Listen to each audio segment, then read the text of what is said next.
চীনকে বাংলাদেশে solar panel স্থানান্তরের আহ্বান ডক্টর ইউনূসের।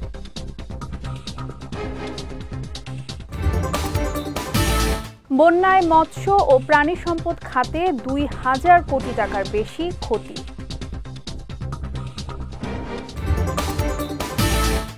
এবং ৩৭ দিন বন্ধ থাকার পর আবারও শুরু হলো মেট্রো রেল চলাচল।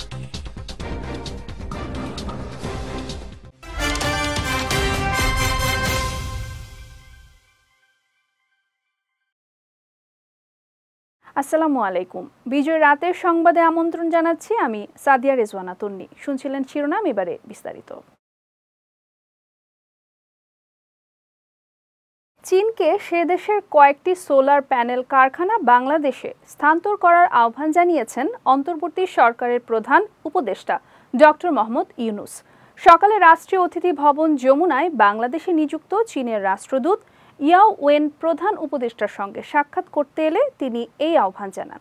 তিনি চীনের সঙ্গে অর্থনৈতিক সহযোগিতা বৃদ্ধির জন্য বাংলাদেশি পণ্যের আমদানি বৃদ্ধির আহ্বান জানান।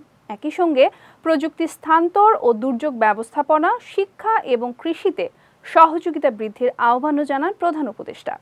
এ সময় চীনা রাষ্ট্রদূত প্রধান উপদেষ্টার বন্যা ত্রাণ তহবিলে ২০,০০০ মার্কিন ডলারের চেক হস্তান্তর করেন। রাষ্ট্রদূত চীনের নেতৃত্ব এবং জনগণের পক্ষ থেকে প্রধান উপদেষ্টা ডক্টর ইউনূসকে অভিনন্দন জানান এবং বাংলাদেশ অন্তর্বর্তী সরকারের নেতৃত্বে তার দায়িত্ব গ্রহণের জন্য শুভেচ্ছা জানান। মৎস্য ও প্রাণী সম্পদ খাতে বন্যায় ২,০০০ কোটি টাকার বেশি ক্ষতি হয়েছে বলে জানিয়েছেন উপদেষ্টা ফরিদা আক্তার। তিনি বলেন, সরবরাহের সাময়িক সংকটের কারণে কেউ দুধ ও ডিমের দাম বাড়ালে ব্যবস্থা নেওয়া হবে। আজ সচিবালয়ে বন্যার ক্ষয়ক্ষতি ও করণীয় নিয়ে ব্রিফিংয়ে উপদেষ্টা ফরিদা আক্তার এই বিষয়ে সতর্ক করেন ব্যবসায়ীদের। বলেন, বন্যায় ১২ জেলায় ডিম, দুধ সহ প্রাণী সম্পদ খাতে ক্ষতির পরিমাণ ৪১১ কোটি টাকা আর মৎস্য খাতে ক্ষতি ১,৫৯০ কোটি টাকা। উপদেষ্টা বলেন, এই খাতে ক্ষতিগ্রস্ত খামারি ও উদ্যোক্তাদের সহজ শর্তে ঋণ দেওয়া হবে। এ সময় এনজিওগুলো বন্যায় যেন ঋণের কিস্তি আপাতত আদায় না করে সে আহ্বান জানানো হয়েছে বলেও জানান অন্তর্বর্তী সরকারের এই উপদেষ্টা। মার্কিন যুক্তরাষ্ট্রের শর্ত মানলে আবারও বাংলাদেশ জিএসপি সুবিধা পাবে বলে আশাবাদী অর্থ উপদেষ্টা ডক্টর সালেউদ্দিন আহমেদ।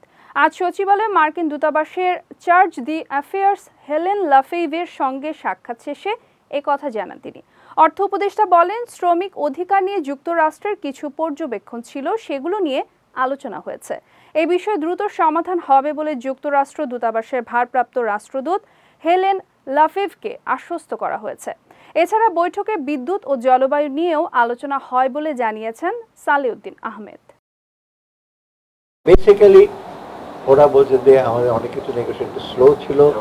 আমি ওদেরকে বলেছি যে আমরা অনেক বিরাট একটা কথা হলো ঋণের ইসে নিয়ে আসি অন্যগুলো, ওদের সাথে অবশ্য আমাদের ঋণ নাই, ওদের সব গ্র্যান্ট, ইউএস সমস্ত সাহায্যই কিন্তু ইউএসএআইডি বলেন, ইউএসডি বলেন, ওদের কিন্তু ঋণ না, সবই কিন্তু গ্র্যান্ট। বন্যায় নতুন করে কোনো এলাকা প্লাবিত হওয়ার আশঙ্কা নেই বলে জানিয়েছেন দুর্যোগ ব্যবস্থাপনা ও ত্রাণ মন্ত্রণালয়ের সচিব মোহাম্মদ কামরুল হাসান। দুপুরে সচিবালয়ে এক সংবাদ সম্মেলনে তিনি এই কথা জানান। বলেন, সার্বিকভাবে ১১ জেলায় বন্যা পরিস্থিতি উন্নতির দিকে, নতুন করে কোনো এলাকা প্লাবিত হচ্ছে না এবং হওয়ার আশঙ্কাও নেই। সচিব আরও বলেন, বন্যায় ক্ষতিগ্রস্তদের মধ্যে বিতরণের জন্য দুর্যোগ ব্যবস্থাপনা ও ত্রাণ মন্ত্রণালয় থেকে ১১ জেলায় মোট ৩,৫২ লাখ টাকা, ২০,৬৫০ মেট্রিক টন চাল, ১৫,০০০ প্যাকেট শুকনা ও অন্যান্য খাবার, ৩৫ লাখ টাকার শিশু খাদ্য এবং ৩৫ লাখ টাকার গোখাদ্য বরাদ্দ দেওয়া হয়েছে। এছাড়া দেশের সব জেলায় পর্যাপ্ত ত্রাণ সামগ্রী মজুত রয়েছে। বন্যা উপদ্রুত এলাকায় সরকারি, বেসরকারি সহ সব পর্যায় থেকে ত্রাণ বিতরণ অব্যাহত আছে বলেও জানান তিনি। দেশের উত্তর পূর্বাঞ্চল, পূর্বাঞ্চল, দক্ষিণ পূর্বাঞ্চলে প্রধান প্রধান নদীসমূহের পানির সমতল হ্রাস পাচ্ছে, অর্থাৎ বন্যা পরিস্থিতির উন্নতি হচ্ছে। আমাদের জেলাগুলোতে সরকার থেকে এবং ব্যক্তিগত পর্যায় থেকে, স্বেচ্ছাসেবী সংগঠনগুলো থেকে পর্যাপ্ত পরিমাণে ত্রাণ মজুদ রয়েছে। এক্ষেত্রে আমাদের কোনো সমস্যা নেই ইনশাআল্লাহ। টানা ৩৭ দিন পর রোববার সকাল ৭টা ১০ উত্তরা উত্তর স্টেশন থেকে মতিঝিলের উদ্দেশ্যে যাত্রা শুরু করেছে মেট্রো রেল। তবে এখনও চালু হয়নি ক্ষতিগ্রস্ত কাজীপাড়া ও মিরপুর ১০ নম্বর স্টেশন। আশরাফুল ইসলামের রিপোর্ট, ছবি তুলেছেন সোহানুর রহমান সোহান। আওয়ামী লীগ সরকার পতনের কিছুদিন আগে হামলায় ক্ষতিগ্রস্ত হয় মেট্রো রেল। এতে দীর্ঘ ১ মাসেরও বেশি সময় চাকা ঘোরে নিয়ে আধুনিক এই বাহনটির। অন্তর্বর্তী সরকার ক্ষমতায় আসার পর ১১ আগস্ট উপদেষ্টা পরিষদের এক বৈঠকে সিদ্ধান্ত হয় ১৭ আগস্ট থেকে চালু হবে মেট্রো রেল। তবে ১৫ আগস্ট ডিএমটিসিএল সচিব মোহাম্মদ আব্দুর রৌফের সই করা বিজ্ঞপ্তিতে জানানো হয় ১৭ আগস্ট থেকে মেট্রো রেল চালু করা সম্ভব হচ্ছে না। এমন অবস্থায় ৩৭ দিন বন্ধ থাকার পর রোববার সকাল ৭টা ১০ উত্তরা উত্তর মেট্রো স্টেশন থেকে একটি ট্রেন মতিঝিলের উদ্দেশ্যে ছেড়ে যাওয়ার মাধ্যমে পুনরায় শুরু হলো মেট্রো রেলের কার্যক্রম। দীর্ঘদিন পর মেট্রো রেল চালু হওয়ায় স্বস্তি ফিরেছে যাত্রীদের মধ্যে। সকাল থেকেই প্রায় প্রতিটি স্টেশনে যাত্রীদের চাপ ছিল চোখে পড়ার মতো। আজকে সকালে ঘুম থেকে উঠে ফেসবুকে যখন দেখেছি যে মেট্রো রেল চালু হয়ে গেছে, ভীষণ ভীষণ ভালো লেগেছে এবং থ্যাঙ্কস গড। কখনোই ভাবিনি যে এত অল্প সময়ের ভিতরে আমরা আবার ফিরে পাবো মেট্রো রেল। তো বাস দিয়ে যেতে অনেক টাইমও লাগতো, আবার ব্যয়বহুল ছিল। এখন মেট্রো রেল খুবই সুবিধা, তাড়াতাড়ি যেতে পারবো। আমরা খুবই হতাশায় ছিলাম যে অনেক দিন সময় লাগবে, এটা আমরা শুনেছিলাম, কিন্তু সত্যি আজকে সারপ্রাইজ। আজকে চালু হওয়ার সাথে সাথে আমরা সবাই মতিঝিলে চলে এসেছি মিরপুর থেকে 11 থেকে। আমরা খুবই আনন্দিত। এটা ভাষা বোঝানোর কোনো উপায় নাই, মনে হচ্ছে যে একটা জিনপুরিতে নিয়ে আসতেছে আমাদের, এমন ভাব আর কি আমাদের মধ্যে ফিলিং। এদিকে সকালে রাজধানীর আগারগাঁও মেট্রো স্টেশন পরিদর্শন করেন সড়ক পরিবহন ও সেতু উপদেষ্টা মোহাম্মদ ফজলুল কবির খান। পরে সচিবালয় স্টেশনে পৌঁছে সার্বিক বিষয় নিয়ে গণমাধ্যমের সঙ্গে কথা বলেন তিনি। জানান, ক্ষতিগ্রস্ত কাজীপাড়া ও মিরপুর ১০ নম্বর মেট্রো স্টেশন দ্রুত চালু করার চেষ্টা চলছে। কাজীপাড়াতে ব্যাপক ক্ষয়ক্ষতি হয়েছে, তো এইটা আমরা সেদিন দেখার পরে আমরা একটা নির্দেশ দিয়েছি যে ক্ষয়ক্ষতির পরিমাণ নিরূপণ করা এবং একটা টাইমলাইন তৈরি করা, কত দ্রুত এটা চালু করা যায়। এখানে কিছু জিনিস ইম্পোর্ট করতে হবে, তো সেগুলো যাতে ত্বরান্বিত করা যায়, সেই জন্য আমরা জাপানি রাষ্ট্রদূতের সহায়তা চাইব। টানা ৩৭ দিন বন্ধের পর মেট্রো রেলের পথ চলা, যাত্রীরাও জানালেন তাদের উচ্ছ্বাসের কথা। আন্দোলনে ক্ষতিগ্রস্ত মেট্রো রেল মেরামত করে কবে নাগাদ পথ চলা শুরু করবে তাতে অনিশ্চয়তার কথা বলছিল সদ্য বিদায়ী সরকার। তবে ডক্টর ইউনূসকে সাথে নিয়ে নাহিদ আসিফ সার্জিসরা দেখিয়ে দিলেন কিভাবে ঘুরে দাঁড়াতে হয়। নতুন বাংলাদেশের একটাই প্রত্যাশা, মুছে যাক এই শহরের সকল অপবিত্র স্মৃতি, ঘুরে দাঁড়াক লাল সবুজের প্রিয় জন্মভূমি। আশরাফুল ইসলাম, বিজয় টিভি, ঢাকা। আওয়ামী লীগের করুণ পরিণতির জন্য শেখ হাসিনাকে দায়ী করে আয়নাঘরের নামে যারা হত্যাকাণ্ড ও গুমের সঙ্গে জড়িত তাদের বিরুদ্ধে ব্যবস্থা নেওয়ার দাবি জানিয়েছেন বিএনপির স্থায়ী কমিটির সদস্য অবসরপ্রাপ্ত মেজর হাফিজ উদ্দিন আহমেদ ও ডক্টর AZM জাহিদ হোসেন। আজ রাজধানীর ভিন্ন ভিন্ন অনুষ্ঠানে অংশগ্রহণ করে এ দাবি জানান তারা। সহকর্মীদের তথ্য ও ছবিতে বিস্তারিত জানাচ্ছেন সায়ন সাব্বির। ছাত্র জনতার গণঅভ্যুত্থানের মুখে আওয়ামী লীগ সরকারের পতনের পর নতুন করে দল গোছাতে শুরু করেছে বিএনপি। এরই ধারাবাহিকতায় কিছুদিন আগে দলের স্থায়ী কমিটির সদস্য হয়েছেন অবসরপ্রাপ্ত মেজর হাফিজ উদ্দিন আহমেদ ও বেগম জিয়ার ব্যক্তিগত চিকিৎসক ডাক্তার AZM জাহিদ হোসেন।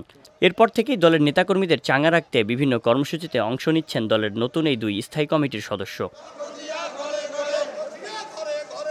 রোববার সকালে জাতীয়তাবাদী মুক্তিযোদ্ধা দলের ৩২তম প্রতিষ্ঠাবার্ষিকী উপলক্ষে বিএনপির প্রতিষ্ঠাতা জিয়াউর রহমানের সমাধিতে শ্রদ্ধা নিবেদন করে দলটি। এ সময় উপস্থিত ছিলেন বিএনপির স্থায়ী কমিটির সদস্য অবসরপ্রাপ্ত মেজর হাফিজ উদ্দিন আহমেদ। শহীদ প্রেসিডেন্ট জিয়াউর রহমানের সমাধিতে শ্রদ্ধা শেষে গণমাধ্যমের মুখোমুখি হন তিনি। আন্দোলনে ছাত্র জনতা হত্যাকারী দুর্বৃত্তদের সেনানিবাসে জায়গা দিয়ে সেনাবাহিনী ভুল করেছে বলে মন্তব্য করে আয়নাঘরের নামে যারা হত্যাকাণ্ড ও গুমের সঙ্গে জড়িত তারা বহাল তবিয়তে আছে অভিযোগ করে দ্রুত তাদের বিরুদ্ধে ব্যবস্থা নেওয়ার দাবি জানান তিনি।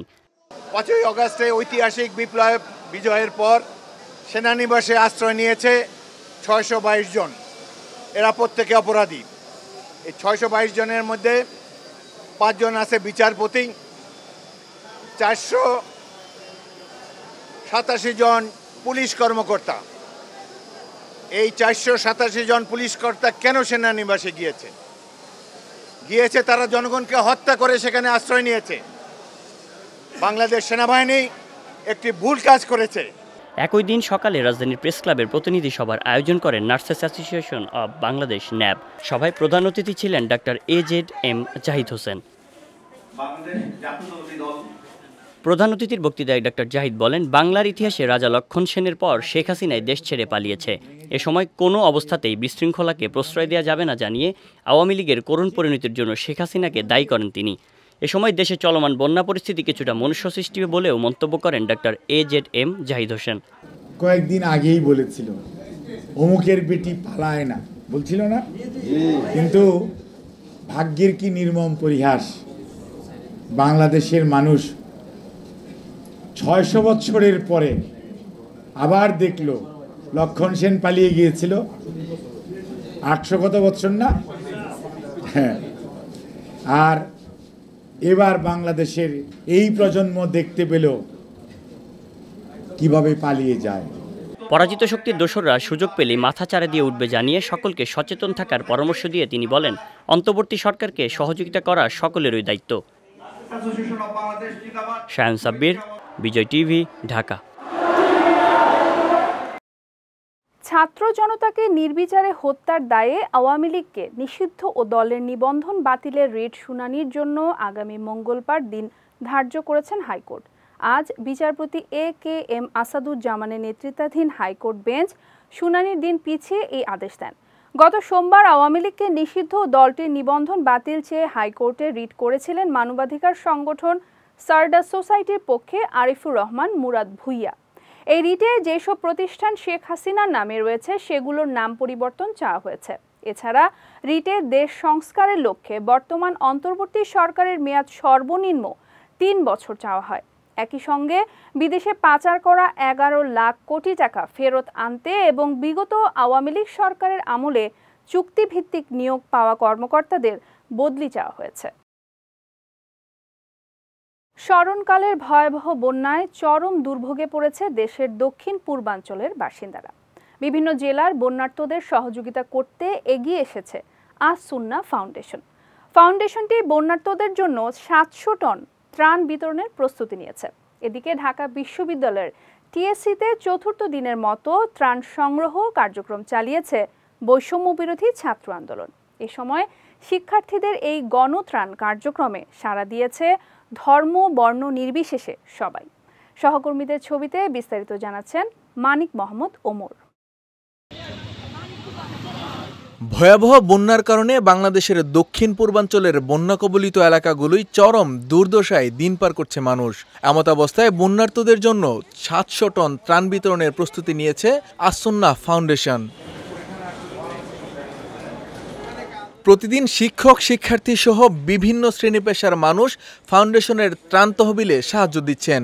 গত কয়েকদিনে আস সুন্নাহ ফাউন্ডেশনে আসা ত্রাণের পরিমাণ প্রায় 20 কোটি টাকারও বেশি। দুর্যোগ পরবর্তী সময়ে ক্ষতি কাটিয়ে উঠতে বন্যা কবলিত মানুষের পাশে থাকার কথা জানান ফাউন্ডেশনের কর্মকর্তা। জোহরা কামাল আইডিয়াল স্কুল থেকে আমরা আস সুন্নাহ ফাউন্ডেশনকে ত্রাণ দিয়েছি। আলহামদুলিল্লাহ খুবই ভালো লাগছে। আমরা এখানে আমাদের ম্যানেজমেন্টে যারা ছিলাম প্রত্যেকে অত্যন্ত কষ্ট করে 2 দিন যাবৎ সব গুছিয়ে আজকে আমরা দিতে পেরেছি। আমরা 35,000-এর টাকার মানে একদিন কালেক্ট করে আমরা এই ত্রাণটা বন্যার্তদের জন্য নিয়ে আসছি। ইনশাল্লাহ চেষ্টা করে আরও আনবো আমরা। এখন আমরা আপনার যতটুকু একদিনে পারছি ওগুলো নিয়ে আসছি। অনলাইনে আমাদের ব্যাংক অ্যাকাউন্টের মাধ্যমে এবং বিকাশ নগদের মাধ্যমে এখন পর্যন্ত আমার জানা মতে 20 কোটির উপরে হবে ইনশাল্লাহ। আমি একেবারে আপডেট তথ্যটা এখনই দিতে পারছি না। আমি যতটুকু জানি শুধু গতকালই 3 লাখ মানুষ আমাদের ওয়েবসাইট ভিজিট করেছেন। এর মধ্যে বড় একটা অংশ আপনার ধারণা করি যারা দান করার জন্য প্রবেশ করেছেন। এদিকে বিভিন্ন জেলার বন্যার্তদের সহযোগিতা করতে ঢাকা বিশ্ববিদ্যালয়ে চতুর্থ দিনের মতো ত্রাণ সংগ্রহ কার্যক্রম চালিয়েছে বৈষম্য বিরোধী ছাত্র আন্দোলন। এদিন নগদ অর্থ TSC ও অন্যান্য ত্রাণ কেন্দ্রীয় মাঠে সংগ্রহ করেন তারা। শিক্ষার্থীদের এই গণত্রাণ কার্যক্রমে সাড়া দিয়েছে ধর্ম বর্ণ নির্বিশেষে সবাই। যার যার মতো করে সাহায্যের হাত বাড়িয়ে দিয়েছেন সবাই। নগদ অর্থের পাশাপাশি শুকনো খাবার ও কাপড় নিয়ে আসছেন অনেকেই। আমি এখানে আমার ব্যাংক নিয়ে আসছি। আমি এটা প্রায় 1 বছর ধরে জমিয়েছি, যাতে আমরা সামনের বছর ভালোভাবে কুরবানি দিতে পারি, সেজন্য এটা জমিয়েছিলাম। ত্রাণ দিতে আসছি, ওখানে ড্রেস কাপড় চোপড় এগুলো দিতে আসছিলাম, ওই পাশে দিয়ে আসছি এখান থেকে। আমরা ছোটোখাটো কন্ট্রিবিউশন করতে আসছি এখানে, কিছু টাকা, তারপরে আমাদের যেই ভালো ড্রেসগুলো আছে ওগুলো সব কিছু মিলে দিতে আসছি। বন্যা দুর্গত অসহায় মানুষের জন্য যে সাহায্য সহযোগিতা করার জন্য সাধারণ জনতার যে আবেগ, সেই জায়গা থেকে আমি নিজেও আসছি। আমি এখানে আসছি বন্যা মানুষদের সাহায্য করতে। টিএসসিতে আজকে নগদ অর্থ গ্রহণ করতেছি।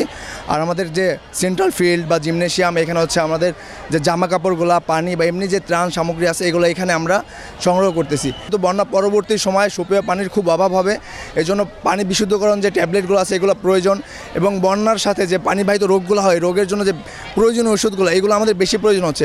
দেশের এই সংকটময় মুহূর্তে বন্যার্তদের পাশে দাঁড়িয়েছে সকল শ্রেণী পেশার মানুষ। সকলের এমন উদ্যোগে দ্রুতই ঘুরে দাঁড়াবে বানবাসী মানুষ, এমনটাই প্রত্যাশা সকলের। মানিক মোহাম্মদ ওমর, বিজয় টিভি, ঢাকা।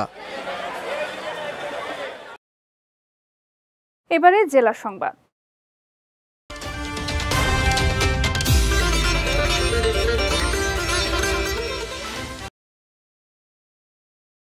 ভয়াবহ বন্যার পানিতে এখনও ডুবে আছে দেশের 11টি জেলার বহু এলাকা। ফেনী, নোয়াখালী ও কুমিল্লার দুর্গম অনেক গ্রামে পৌঁছতে পারেনি উদ্ধার ও ত্রাণ কর্মীরা। পানিবন্দী মানুষ খাবার ও বিশুদ্ধ পানির সংকটে আছেন।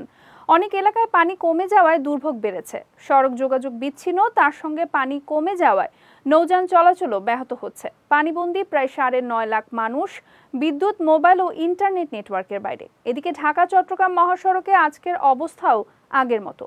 সড়কে আটকে আছে ত্রাণবাহী যানবাহন। সহায়তা পৌঁছাতে বেগ পেতে হচ্ছে সহায়তাকারী সংগঠনগুলোকে। অপরদিকে কক্সবাজারের রামু, চকরিয়া ও ঈদগাঁওতে বন্যার পানি কমতে শুরু করেছে। পানি কমায় বাড়িতে ফিরতে শুরু করেছে মানুষ। বরিশালের গৌর নদীতে যাত্রীবাহী বাস ও মাহিন্দ্রার মুখোমুখি সংঘর্ষে মা ও ছেলে নিহত হয়েছেন। দুপুরে উপজেলার বেজহার এলাকায় এই দুর্ঘটনা ঘটে। পুলিশ জানায়, বরিশাল থেকে ঢাকার উদ্দেশ্যে রওনা দেওয়া যাত্রীবাহী একটি বাসের সঙ্গে বিপরীত দিক থেকে আসা একটি মাহিন্দ্রার মুখোমুখি সংঘর্ষ হয়। এতে ঘটনাস্থলে বাস যাত্রী সুমি আক্তার ও তার শিশু ছেলে আজমাইনের মৃত্যু হয়। দুর্ঘটনার খবর পেয়ে পুলিশ নিহতদের মরদেহ উদ্ধার করে বরিশাল শেরেবাংলা মেডিকেল কলেজ হাসপাতালের মর্গে পাঠায়। এই ঘটনায় বাসটি জব্দ ও চালক সুজনকে আটক করা হয়েছে।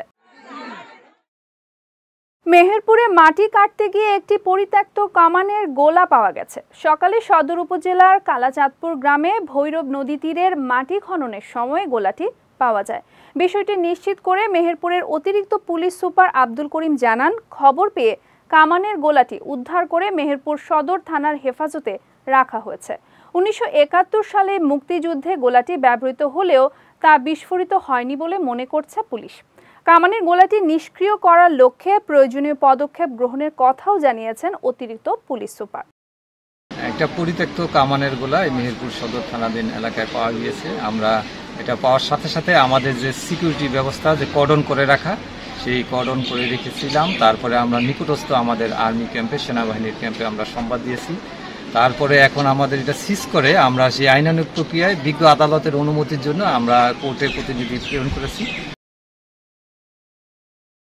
সাভারের আশুলিয়ায় চাঞ্চল্যকর শ্রমিক মেজবাউল হত্যাকাণ্ডের মূল হোতা ইয়াসিন সহ 3 জনকে গ্রেফতার করেছে র্যাব। দুপুরে এক সংবাদ বিজ্ঞপ্তিতে এ তথ্য নিশ্চিত করেন র্যাব 4-এর ভারপ্রাপ্ত স্কোয়াড কমান্ডার এএসপি সাজ্জাদ।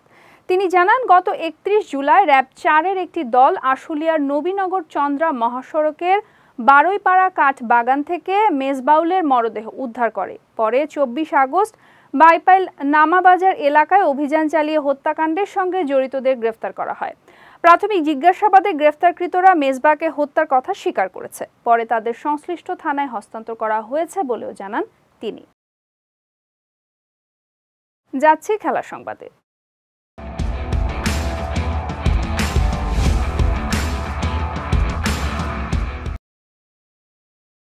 রাওয়ালপিন্ডিতে পাকিস্তানের বিপক্ষে টেস্ট জিতে প্রথমবারের মতো ইতিহাস গড়ল বাংলাদেশ। ম্যাচের এক সেশন বাকি থাকতেই কোনো উইকেট না হারিয়ে জয়ের বন্দরে পৌঁছে যায় টাইগাররা। এর আগে টসে হেরে স্বাগতিকদের ব্যাটিংয়ে পাঠান টাইগার অধিনায়ক নাজমুল হাসান শান্ত। ব্যাটিংয়ে নেমে 6 উইকেট হারিয়ে প্রথম ইনিংস ঘোষণা করে পাকিস্তান। জবাবে সবগুলো উইকেট হারিয়ে 565 রান তুলে টাইগাররা। পাকিস্তানের বিপক্ষে এক ইনিংসে যা বাংলাদেশের সর্বোচ্চ রান। এদিকে দ্বিতীয় ইনিংসে স্বাগতিকদের চেপে ধরে বাংলাদেশি বোলাররা। শেষ পর্যন্ত 146 রানে অল আউট হয় পাকিস্তান। আর বাংলাদেশের জয়ের জন্য লক্ষ্য দাঁড়ায় মাত্র 30 রান। দুই ওপেনার জাকির হাসান ও সাদমান ইসলাম মিলে দলকে পৌঁছে দেন জয়ের বন্দরে। আগামী 5 ও 8 সেপ্টেম্বরের উইন্ডোতে ভুটানের বিপক্ষে দুটি প্রীতি ফুটবল ম্যাচ খেলবে বাংলাদেশ। এই দুই ম্যাচের জন্য 14 সদস্যের দল ঘোষণা করেছেন হাভিয়ার কাবরেরা। এরই ধারাবাহিকতায় আগামীকাল থেকে আনুষ্ঠানিক প্রস্তুতি শুরু করবে বাংলাদেশ। ঘোষিত 14 জনের দলকে নিয়েই শুরু হবে প্রস্তুতি ক্যাম্প। পরে যোগ দেবেন অন্য ফুটবলাররা। এদিকে বসুন্ধরা কিংসের ফুটবলারদের ছাড়াই শুরু হবে প্রস্তুতি ক্যাম্প। চূড়ান্ত দল আগামী 29 আগস্ট ঘোষণা করা হবে বলে জানিয়েছেন কোচ হাভিয়ার কাবরেরা। তিনি আরও জানান, ভুটানের উদ্দেশ্যে বাংলাদেশ দল রওনা দেবে আগামী 30 আগস্ট। এর আগে 29 আগস্ট পূর্ণাঙ্গ স্কোয়াড ঘোষণা করা হবে। বিজয় রাতের সংবাদ শেষ করার আগে শিরোনামগুলো দেখে নিচ্ছি আরও একবার।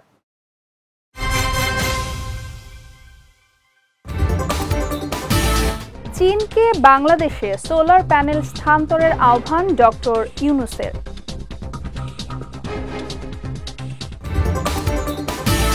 বন্যায় মৎস্য ও প্রাণী সম্পদ খাতে 2000 কোটি টাকার বেশি ক্ষতি।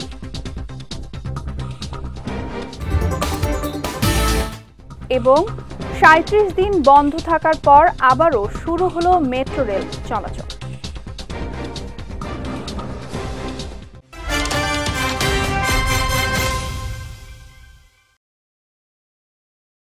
বিজয় রাতের সংবাদ শেষে আজকের মতো আমি সাদিয়া রেজওয়ানা তন্নি আপনাদের কাছ থেকে বিদায় নিচ্ছি।